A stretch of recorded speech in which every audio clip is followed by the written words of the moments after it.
This is the first scene you're probably going to see when you start up Director right here. And this is going to ask you what controller you're looking for, planning to use. I'm going to use the FlexMax. That's the one we use the most. And down here you can set how many outputs it has. We're going to do all of them, 16. We're gonna make these dimmables just for fun, and we're gonna use servos, so that way you can just kind of see all of that. And then we're gonna title this New Show. You can title that whatever you want, obviously. Boom.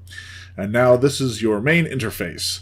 One of the things I highly encourage you to do as soon as you start is to click settings, just like that. This flies out your show and scene settings here, all right? Scene settings will look like this until you grab this little red dot with your mouse and pull it out like this. I find if you're using just empty scenes that are going to loop, 10 seconds is fine. And so now this is where you will do all of your interacting here. When you take your mouse and click inside of this, you'll get a blue little bar as long as this is highlighted down here. This is your edit mode right here. And so you'll see that there's a tooltip that tells you some different stuff about it. I generally just leave it in this mode so I can do this like that. But we don't have to worry about that right now. So, start off with show settings right here. Now, anything you have an issue remembering what it does, or if you're curious what it does, the biggest thing you can do is go down here to help, and the help window will just pretty much tell you what everything does.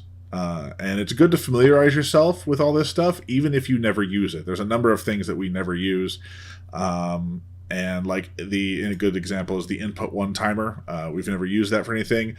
Startup delay we've used because this is generally if you have some sort of PIR, passive infrared motion sensor that needs to quote unquote warm up.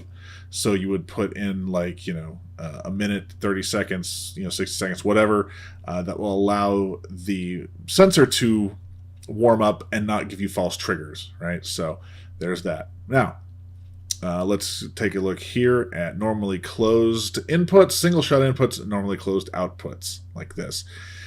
Normally closed inputs is if you have, like let's say a reed switch or a micro switch attached to a door, and when the door is closed, it's basically telling the switch to be on, right? So if this is not checked, that means that it'll basically think it's triggering. It'll say, hey, this button is being pressed, we need to do something. But what will happen is if you click this, it knows that button is being pressed, and then when it is unpressed, or if the magnet moves away from the reed switch, then it activates the input. So just be aware if you're using normally closed inputs of some sort, or an input that is being closed constantly, you're going to want to use this here, okay? You've got single shot inputs, which basically mean they can only be triggered once per press. That way, if you have something that is constantly being pressed down upon or constantly being triggered, like an RFID, it won't keep looping with that as a button press. It'll just see it as one press. So like this, button is pressed, and I'm holding it down, the scene or the effect won't keep triggering until I let off and push it again, okay?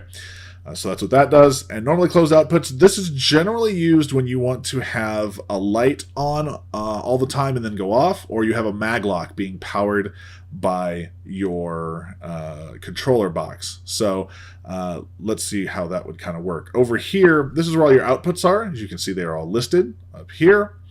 And if I right click on this and rename it to mag lock, like that, now it knows that this output 1 is a maglock. That way you know it. And what will happen is when this is clicked, that means that this is getting constant power all the way, all the time, until you interrupt it by doing something like this. Okay, so that's more or less how that works. So you can also, again, do the same thing here. Let's say this is an LED that you want to have turn on when something happens, okay? So that's what normally closed outputs is for. It's for applying constant pressure, so applying constant power to this. So now with this, that means this LED would be on the whole time, right? Until something made it turn off. So there you go. Also, you'll notice when the program starts up that you have this drop-down menu here. that starts at input 1, you generally want to go immediately to ambient scene, because this is where you start. This is your starting scene that is looking for triggers and things like that. So also just kind of set up your ambient scene pretty much at the start. That's the first thing I tend to do, right? So and we'll go over all of this here in a little bit when we get to that section. So going back over here to your show settings, here's your master volume. You can control the overall volume of the audio that comes out of your controller if it has audio. Obviously, you can increase the bass, adjust the treble, and do some other things here. Mute, disable. I've never used this, but you might have to. DMX is something you shouldn't have to mess with unless you were doing something with DMX, and that's something we'll cover in a later video. And then down here you have servos. And if your servos are standard servos that go from 0 to 90 degrees, you won't have to worry about this. If your servos go from 0 to 180, then you're going to want to do this to get the full range out of your servo here. And you'll notice when I hover over some of these boxes, you get a tooltip that pops up that tells you what they do. This is another way to kind of tell you what is happening with each one of these. So just be aware that you don't have to click the help button every time. Sometimes you can just hover over stuff and it'll tell you what these items do. All right. Now we're going to jump over here to scene settings. The show settings is for everything. This is a global settings that affects every scene and your whole show. The scene settings are specific to each scene. So anything I change here will not affect what happens here. All right, just be aware of that. When you go to scene settings, you're going to notice there's a bunch of settings here. You have volume left and volume right. You can actually make this where only certain audio in one scene will play out of the left channel, and only certain audio will play out of the right channel in a different scene. So I've used that before.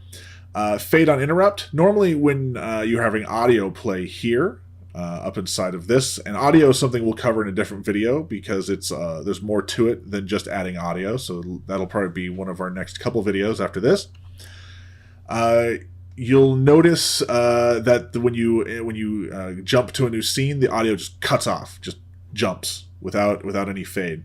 Well, this lets you choose a fade to go to the next scene. So you'll hit you have your input, and then let's say you have a 3-second fade, the audio will fade out and then go into another scene. So it's not a jarring transition. Ambient resume. This, as you can see here, enable this if you'd like the ambient animation and audio to resume from where it left off. So let's say you have this is your ambient scene waiting for an input. You have your audio in here, and let's say that. Let's see here. I'm going to zoom out so I can get to a longer thing. So let's say 2 minutes now. We'll go to this. And by the way, you can also zoom in and out by holding down the control key on your keyboard and using your mouse wheel to scroll in and out as well. That's a little shortcut if you so choose to use it. But you can also just use these buttons here that you saw me using before. Zoom in, zoom out, zoom all. Okay. So what will happen is your audio is playing, and let's say a scene is triggered at 1 minute. It goes and plays that scene, but then it comes back to here. Well, if you don't want it to start over from here, it will back up here. So you can set that for, again, it's similar to the transition. So it will pick back up at scene 1 when it comes back to this scene. All right. This is good for when you're wanting your audio when you have your audio doing something very specific and you need it to pick back up in a spot here, so nothing weird happens up in this area. Okay.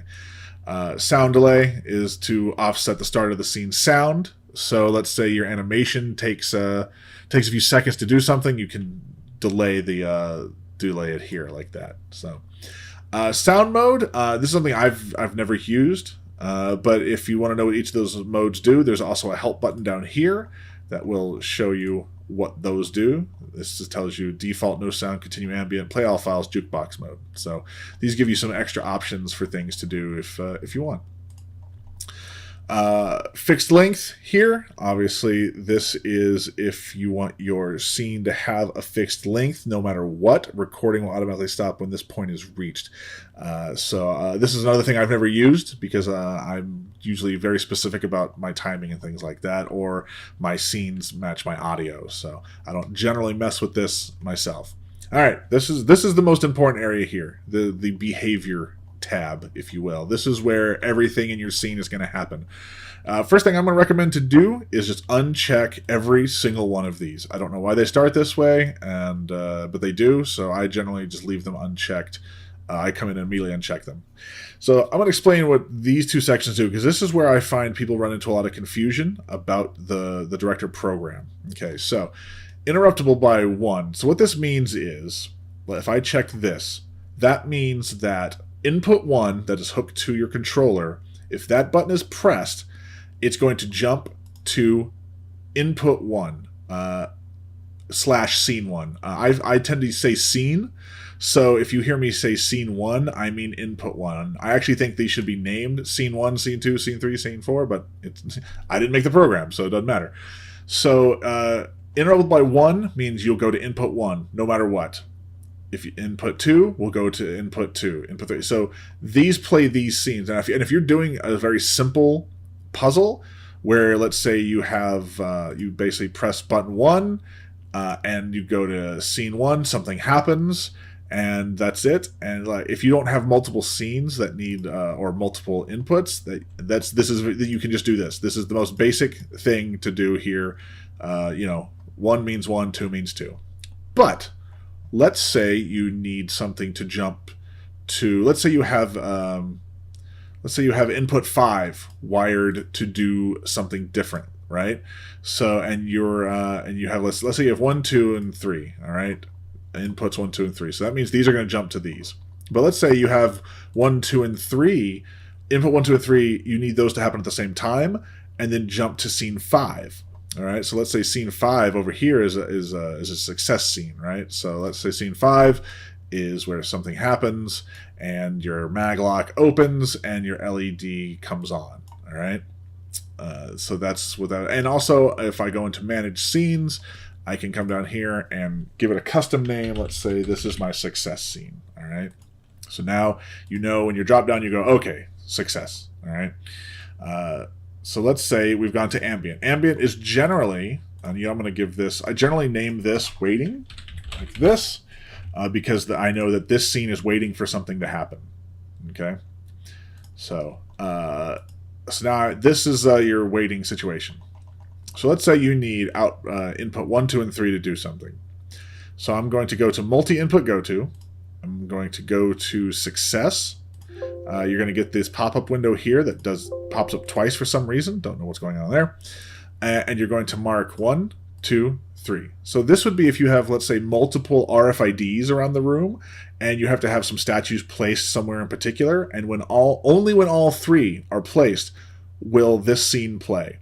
So you can place 2 of the statues, 1 of the statues. Nothing will happen until all 3. And of course, you just treat these all as buttons. Just imagine everything is a button. Read switch is a button, RFID is a button. Everything is basically a switch. All right, it's either on or it's off. So once all these are on, it says go to success. All right, and that means this will jump to success. Yay! Success has occurred. And you can tailor, and a sound effect could play here. And let's say the sound effect is that long right there. Let's see how long is that? That is 5 seconds. Let's say your sound effect plays for 5 seconds. Your mag lock opens. Your LED comes on for 3 seconds. Oops, sorry, got a little out of control there. For 3 seconds, and you'll notice, by the way, with the further in you zoom, the more these little blocks appear. Well, each one of those is basically how it determines the timing on things. So you can zoom in to get a more fine timing on this. So I can zoom out, those go away, but the more you zoom in, the more control you have over precisely how much action happens here. Okay, so now that has occurred, and depending on how your scenes are set up, which we'll get to in a second, it'll go back to ambient, which is down here, or we'll go to another scene, another waiting scene, or something like it. So, but in this case, let's say it goes back to ambient, like that. Okay. So that is basically what interruptible by and multi-input go to, and that's how you trigger things to happen, such as that. You have this drop down where it says all selected inputs, and let's say you only need 2 of the selected inputs to do something. I will give a more specific example of this later. We'll come back to this. So, disable inputs. This means that at the end of the scene, let's say I wanted 1, 2, and 3 to not be able to be re-triggered. I don't want them to do anything. I don't want them to be able to mess with anything. I can disable these at the end of the scene being played. So in this situation, we would go to success, and I would say disable these, because what's going to happen is this happens at the end of the scene being played, right? So this will have success, inputs disable, you go back to waiting, and now these inputs cannot be re-triggered at all in any way, shape, or form. Now, one thing you're going to want to make sure you do is if, let's say, you have a reset scene or something like that, or you're going to want to re-enable those, unless you just reset your box, which I don't suggest. Just make sure that you re-enable those if they end up disabled. Okay, and the same thing here. You can disable your outputs and you can re-enable the inputs. Disable the outputs, re-enable the outputs. So that's what all these do. So this is, over here, like I said, we have this. This has disabled my inputs. And let's say I went back to waiting, and for some reason, I just wanted to have them re-enable. I don't know why, but that's what would happen. So now those would be re-enabled. I mean, that would be silly, but you get the idea. So that's what's going on there. And again, same with the outputs. So that's just at the end of the scene, they don't work anymore. So actually, in the case of a maglock, right? So let's say at the end of the success scene, your maglock has triggered, and let's say that you want the maglock to stay triggered here, like that. It opens, but at the end, you disable that output. Now that output, you don't have to worry about this in subsequent scenes, right? This goes back to this, and that means that maglock is off until you hit like a reset scene. And generally, it's a good idea to have some sort of scene that resets everything. That way, nothing can get re-triggered and stuff like that, and the show flows smoothly. Okay. Other input go-to. Let's say this is usually the best way to initiate a fail scene, right? So let's say that somebody places the wrong statue here. Let's say there's an input 4, right? And input 4 triggers a fail scene. So if they were to place the wrong statue in a different spot, right, you can now tell it to go to let's say input 1, just randomly. And so let's say input 1 is our fail scene. So this would play a failure sound or light or something like that. So now this would go to here, and then you would have that go to at the end, which we're going to go into. Actually, this is a good thing. We'll go into this right now. Momentary is something I've never used. This is usually for haunted houses when you need a scene to play while something is being triggered. Again, not saying you won't use it, but that's basically what that is. It's a scene plays only while something is happening.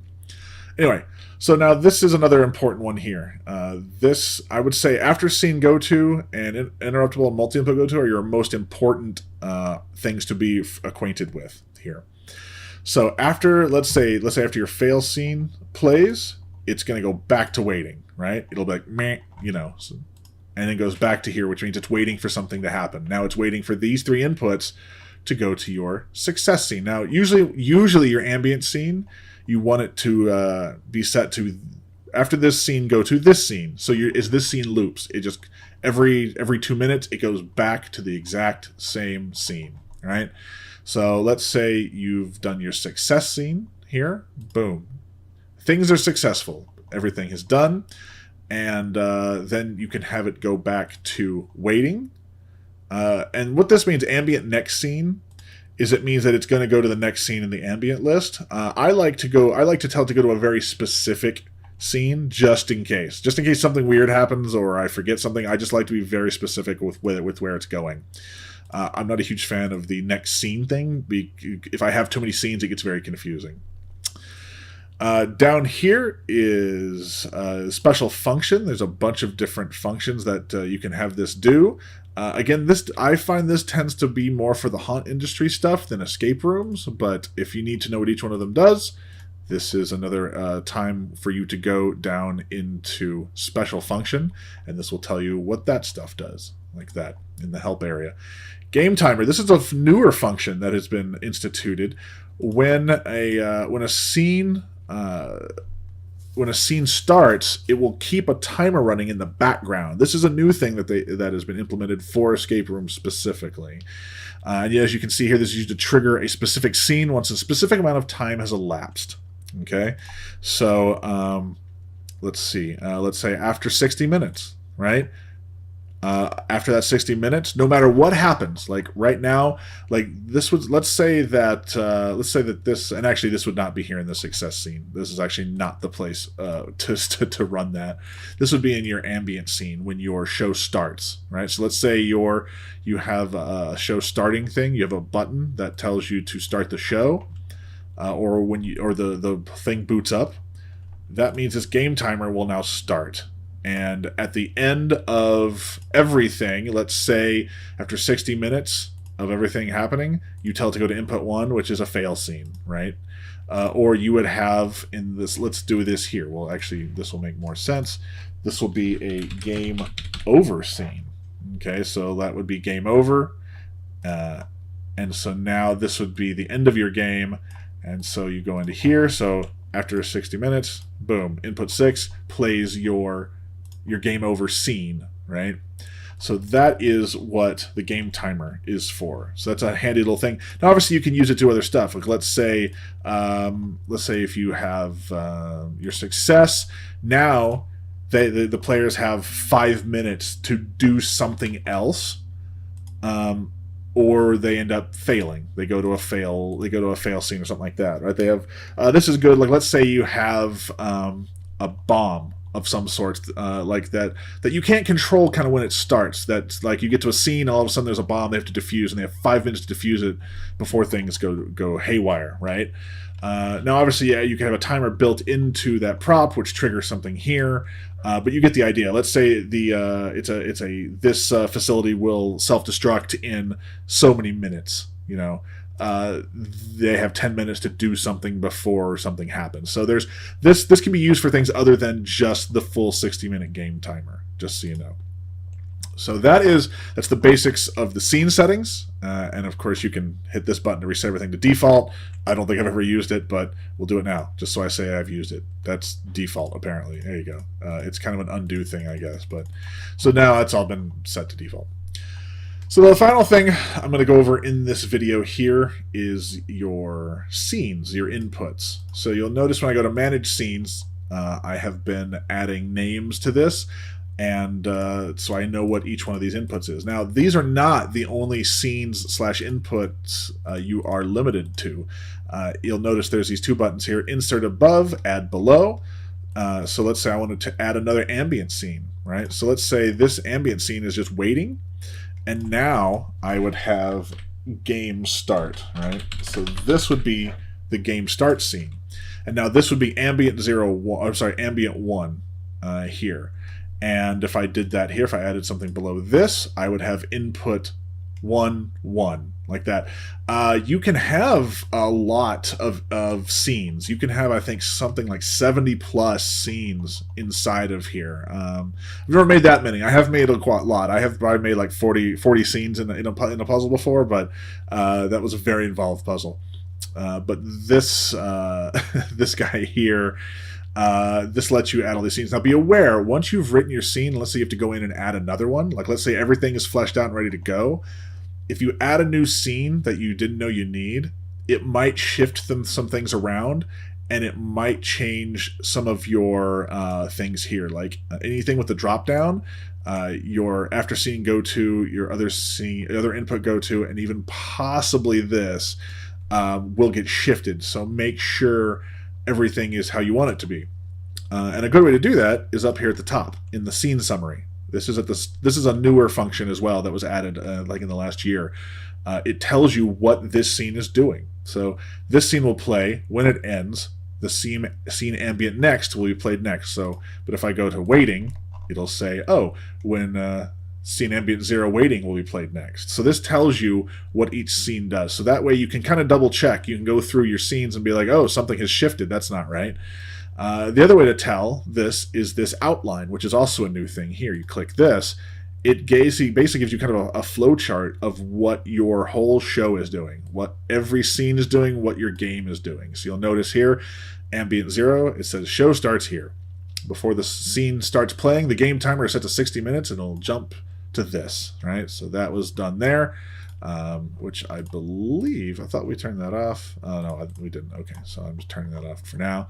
That would actually probably, see, that's something that we're here would be smarter in the game start.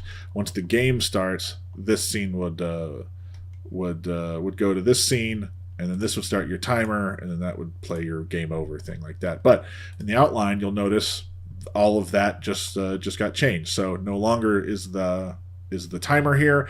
No scenes to trigger. If inputs 1, 2, and 3 are all triggered together, this will start. If any inputs are triggered, this will fail. So, but if any of these other ones are triggered, and then down here, game start. Before the scene starts playing, the game timer starts to go while the animation is playing. So this is really handy. I'm glad this was added. This is a great step forward, especially for escape rooms. This just tells you at a glance what your show is doing. So there is that. That's pretty much the basics of what everything does here. Like I said, we're going to go into more details about other things. We'll go into details about how to make your lights dimming if you want dimmable stuff. Same thing with servos, how you want your servos to behave with these little waves and everything like that. And also more about the music here, as well as other options and more involved things. So hopefully that will help you guys get started. And if you have any questions, let us know.